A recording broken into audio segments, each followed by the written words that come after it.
Bom dia, nação. Vamos para as notícias do Flamengo depois da vitória contra o Vasco.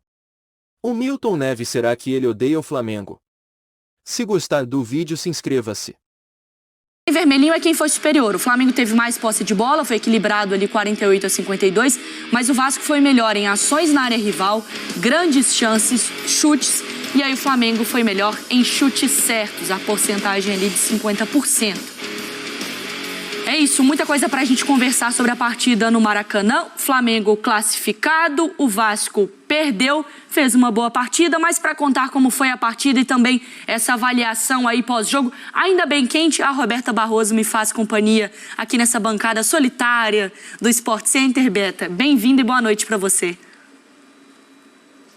Tudo bem, Mari? Boa noite para você, também para o fã de esporte. Pois é, o Vasco, a segunda eliminação essa semana do Vasco, o Flamengo conseguindo essa classificação, venceu por 3-1, Vasco que em vários momentos até foi melhor no jogo, até o próprio técnico Maurício Barbieri falou sobre isso na entrevista coletiva. O Vasco foi eliminado quinta-feira para o ABC na segunda fase da Copa do Brasil, não conseguiu avançar, perdeu nos pênaltis, então veio para esse clássico também com essa pressão e mais cansado. Mesmo assim, conseguiu cadenciar o jogo, equilibrou inclusive a partida ali no primeiro tempo, né? Números bem parecidos, o empate na primeira etapa, o Pedro marcou de fora da área, o Capasso fez de cabeça, até como você disse, parecia que ele ia se redimir, né? Porque no outro jogo, vale a gente lembrar, ele deu de presente para o Pedro marcar no primeiro jogo da semifinal do Campeonato Carioca, e aí ele marca de cabeça, vem um alívio até na zona mista. Eu perguntei para o Léo sobre isso, o companheiro ali de zaga, ele falou que em determinado momento até olhou para o Capasso depois do gol e sentiu até o Capasso emocionado, né? Aliviado.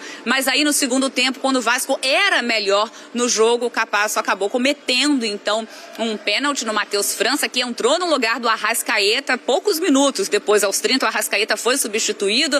A torcida do Flamengo chegou a gritar burro para o técnico Vitor Pereira. O Matheus França entrou e aí quem cobrou esse pênalti foi o Pedro. No finalzinho, já nos acréscimos, o Ayrton Lucas fez o terceiro gol, o gol do Flamengo, colocou ali números finais na partida, acabou com a esperança do Vasco. Mesmo assim, na entrevista coletiva, o técnico Maurício Barbieri, né, acompanhei de pertinho, ele falou que gostou muito da postura do grupo, que foi fantástica, até pela eliminação na quinta-feira, que criou oportunidades e que era melhor até sair o segundo gol. O Barbieri, inclusive, mexeu no time aos 9 minutos, ele tirou o Pedro Raul e colocou o Egnaldo. Alguns torcedores, né, mesmo na bronca com o Pedro Raul, pela falta de gols, alguns nas redes sociais, a gente sentiu ali aquele termômetro. Poxa, tirou o Pedro Raul e colocou o Egnaldo, acabou que tira essa força ofensiva do time. O Barbieri foi perguntado na entrevista coletiva por que tirou o Pedro Raul da partida, e ele disse que sentiu o Pedro cansado e por isso colocou o Egnaldo, jogador de velocidade, mas acabou que o Vasco sai aí derrotado. Tem agora tempo para trabalhar, porque só tem um Campeonato Brasileiro pela frente. O Barbieri não quis dizer, né, pelo que o Vasco vai brigar nesse Campeonato Brasileiro, mas tem tempo aí para se levantar, para se preparar para esse próximo compromisso. Até uma frase que chamou bastante a atenção do Barbieri, então para a gente encerrar aqui, né, esse resumo, acompanhei mais esse lado realmente do Vasco da Gama, ele disse: o Vasco não está pronto, ainda não tirou a plaquinha de reforma. Então é isso, é um Vasco ainda em construção, mas o Barbieri até gostou do que viu hoje aqui nessa partida, só que esse resultado acabou eliminando o Vasco, que só tem, como eu disse, Mari, o Campeonato Brasileiro pela frente. Volto com você. O Campeonato Brasileiro e muitas coisas para ajustar dentro de casa, né, nessa fase nova de SAF. Ô, Beta, só para te liberar, eu sei que o Pedro Henrique Torre ficou mais com o Flamengo, você mais com o Vasco, então vou direcionar a pergunta sobre isso. O tom também dos torcedores no estádio foi de uma paciência, apesar da derrota, de entender a situação? Porque a gente sabe que perder clássico nunca é o que o torcedor quer, né? Sai de cabeça quente, xingando todo mundo. Mas houve ali um momento de respirar fundo e entender o que aconteceu no Maracanã?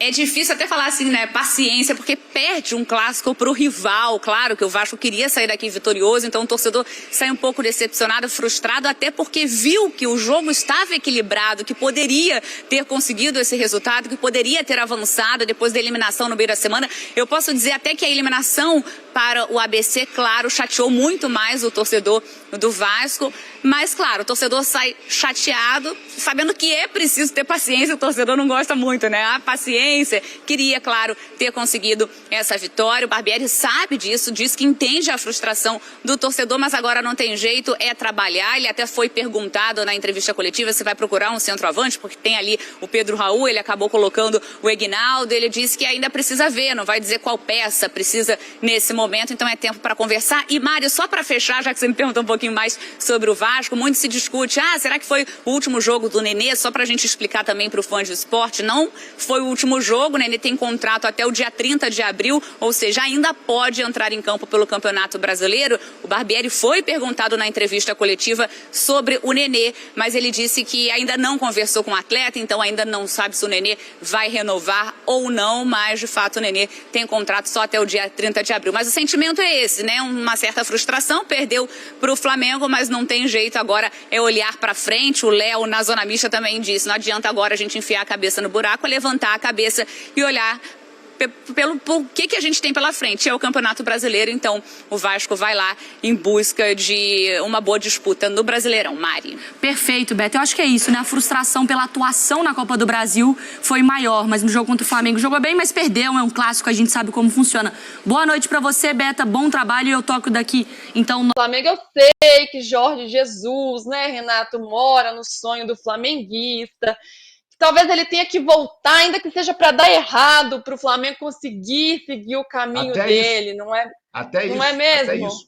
Eu concordo com você. Eu acho que uma das coisas importantes de trazer o Jorge Jesus é para, se for o caso, acabar com o sebastianismo. Se o Jorge Jesus vem e não dá certo, também não consegue fazer o time do Flamengo jogar agora, você diz, então tudo bem, então vamos buscar uma outra solução. Vamos buscar o Marcelo Gallardo, argentino. Vamos buscar alguma coisa nova, entendeu? Mas, primeiro, você tem que dar a chance para o Jorge Jesus. Eu vou dizer uma coisa com toda sinceridade. Eu demitiria o Vitor Pereira ao final do Campeonato Carioca, independentemente do resultado, entregava o time ao Felipe Luiz e esperava o Jorge Jesus voltar. Olha só, isso sim é uma decisão ousada, hein? Felipe Luiz, que conhecidamente sabe tudo de futebol, isso já é sabido, mas que está nesse período já numa transição, né, Renato? Já dá para dizer isso, ele já atua ali meio como auxiliar técnico, já atuou como comentarista, já está num período de transição e parece que vai ser o futuro dele mesmo, ele já deixou isso claro, inclusive. Diga. E é um jogador que é respeitadíssimo pelo elenco. Porque não adianta você botar um jogador, esse cara parece que vai ser bom técnico, o elenco não gosta dele. Ou não dá importância. O Felipe Luiz é um cara que, se assumir, os outros caras vão respeitar. Então, eu acho que, nesse momento, seria a melhor solução. Porque, senão, você vai contratar não quero esperar o Jorge Jesus até o final de maio. Aí você vai contratar um outro treinador que vai dar com os burros na água e você vai perder a chance de trazer o Jorge Jesus.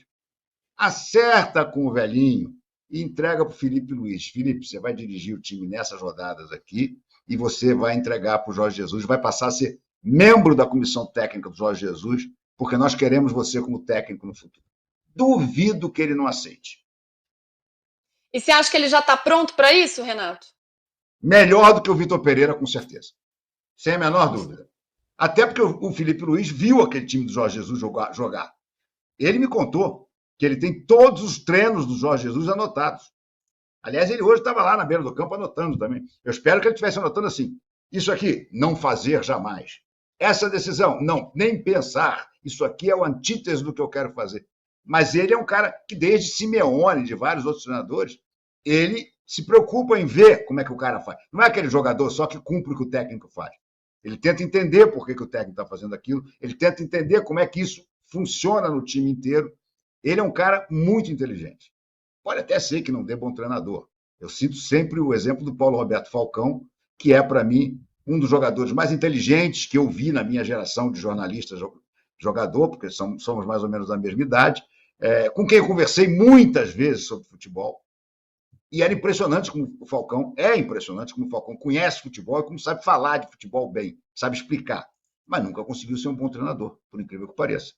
Estamos vendo o Rogério Ceni passando por uma situação semelhante, embora a torcida do São Paulo, por ele ser o ídolo do tamanho que ele foi como jogador, passe a mão na cabeça dele. O Rogério Ceni é outro, que eu não tenho a menor dúvida, que conhece muito, que estudou, mas que não consegue passar as coisas para os jogadores, não consegue ser líder, se desentende com seus jogadores.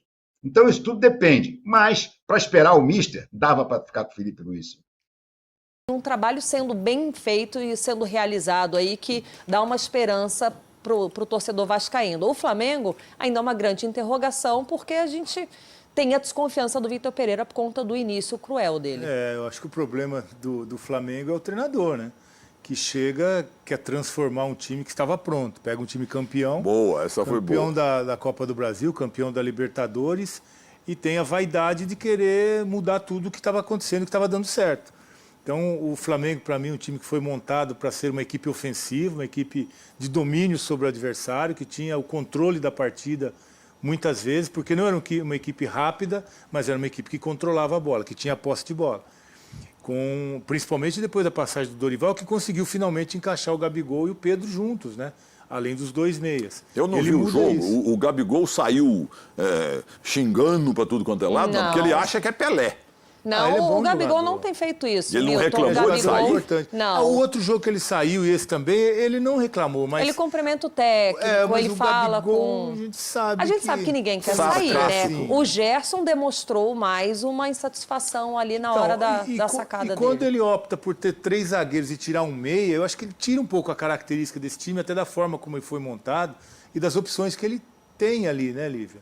Mas eu não gosto, particularmente, eu gostava de ver o Flamengo de Jorge Jesus, porque era um time que dominava, que tinha posse de bola, que tinha os principais jogadores em campo, e ele faz uma opção de tirar o Everton para colocar 3 zagueiros. Eu não vejo o Flamengo jogando dessa forma, quer velocidade pelo lado, uma característica que o Flamengo também não tinha, e é um Flamengo muito mais irregular hoje do que o Flamengo que a gente estava habituado e que tem... Para mim, o Flamengo ainda tem o melhor elenco do futebol brasileiro. Disparado. Mas que não entrega isso em campo porque o treinador... O Palmeiras também é muito mexe bom. demais não, é no time. porque hoje o Flamengo segue tendo o melhor elenco, Milton, mas o Palmeiras tem mais time. E aí eu acho que a gente precisa diferenciar o que se entrega em campo. O Palmeiras em campo é mais regular do que o Flamengo. Consolidado. O Abel está 2 anos e meio à frente Sim. do clube. Agora, e o Flamengo troca toda hora de treinador. Vou falar uma coisa que o Mário 40, trabalhei com ele aqui na Bandeirantes, trabalhei 30 anos com ele, Mário 40, grande palmeirense. Ele me contou uma coisa, quando chegou esse rapaz, o Abel Ferreira, ninguém conhecia, foi coisa do Galhote. Muito bem. E aí, cara, ele foi dormir lá no CT para conhecer o Palmeiras, para conhecer os jogadores. A dona Leila tinha arrumado uma cobertura duplex para ele, ou uma mansão aqui no Morumbi. Não, eu quero dormir lá com meus jogadores. Esse cara é diferenciado, Marília. O Vitor Pereira também dormiu umas noites no Ninho do Urubu, agora não, agora está morando na Barra da Tijuca. Mas sobre o elenco do Flamengo, vocês estavam dizendo, de fato, é impossível você pegar o nome desses jogadores que acabaram de ser campeões, né? Não é que foram campeões em 2019, a gente está falando de time campeão em 2022, e não dizer que é o maior elenco do Brasil, mas agora, logo após o jogo, o Vitor Pereira pediu reforços, porque é um elenco desequilibrado. Para um técnico que quer jogar com 3 zagueiros. Pô, ganhou 3-1 e quer reforço. Para um técnico que quer jogar com laterais que são quase que alas e que saibam construir pelas laterais. Por um técnico que quer ter um volante e o time acabou de negociar o seu único primeiro volante de qualidade, que era o João Gomes. Então, o técnico, um time que tem um orçamento de arrecadação de 1 bilhão, tem que contratar, porque agora o Vitor Pereira, na final do estadual, quer contratar. Vamos fazer uma enquete aqui. Eu sou do tempo da Nepomuceno, Minas Gerais. Eu queria saber quem é que vai ganhar. Vai Fluminense ou Flamengo? pode começar com a Marília. Não, você primeiro a senhora. Não, você fala que eu sou a comandante? Você é Então comandante. vai a Marília, começa. Flamengo. Marília, quem? Flamengo. Flamengo. Pra mim já deu o Fluminense. Haja o que hajar, netamente falando. E pra você, Marcos Assunção? É um belo jogo, uma bela final, mas acho que o Flamengo leva isso aí também. Tá vendo? Você, porque jogou lá, fica puxando o saco do Flamengo. Wagner Fernando Reloso, o bondoso. Pra mim será o primeiro título do Diniz como treinador, campeão carioca. Não teve nenhuma até hoje? Não, só ganhou a Copa Paulista e agora a Taça Guanabara. E aí, técnico tá badalado, hein? Há muito tempo já trabalhando e esse